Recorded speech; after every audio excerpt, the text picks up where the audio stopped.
Colombia mountain, ఈ mountain మీద జలప్రలయం వచ్చిందనే ఆధారాలు శాస్త్రవేత్తలు కనుక్కోవడం జరిగింది. ఈ యొక్క పెద్ద పర్వతాల మీద ఈ రోజున శాస్త్రవేత్తలు పరిశీలన చేస్తున్నప్పుడు క్రీస్తు పూర్వం సుమారుగా 3000 సంవత్సరాల క్రితం, 2000 సంవత్సరాల క్రితం నాటి సముద్రంలో తిరిగేటువంటి ఆ జీవరాశుల యొక్క ఫాజిల్స్, సముద్ర గర్భాల్లో ఉండేటువంటి ఆ చేప ముళ్ళు ఇంత పెద్ద కొండల మీద పర్వతాల మీద కనపడుతున్నాయట. వాళ్ళు అక్కడ రీసెర్చ్ చేస్తూ ఉన్నప్పుడు ఏమంటే ఇంత పెద్ద చేప ముళ్ళు ఇక్కడికి ఎలా వచ్చినాయి, సముద్రాల్లో జీవించేటువంటి జీవరాశుల యొక్క చేప ముళ్ళు, ఆ తర్వాత వాటి యొక్క కళేబరాలు, వాటి యొక్క ఫాజిల్స్ ఈ కొండల మీద కనపడుతున్నప్పుడు వారు అనుకున్నారు ఏదో జరిగింది. ఇంత పెద్ద కొండల మీదకి, ఇంత ఎత్తైనటువంటి కొండల మీదకి ఎలా నీళ్ళు వచ్చినాయి? నీళ్ళు వస్తేనే కదా ఈ సముద్రంలో ఉన్నటువంటి ఆ జీవరాశులు వస్తాయి. ఈ చేపలు ఇంత ఎత్తుకి ఎలా వచ్చినాయి? ఎవరు తీసుకొచ్చి పాడేస్తారు?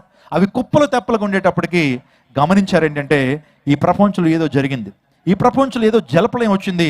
మొత్తం ఈ భూమినంతా కూడా ఆ జలప్రలయం అనేటువంటిది ఆ నీరు నింపేయడం ద్వారా ఆ సముద్రాల్లో ఉండేటువంటి ఆ జీవరాశులు ఎంత ఎత్తైన ప్రాంతానికి వచ్చినాయని వారు నమ్మక తప్పట్లేదు.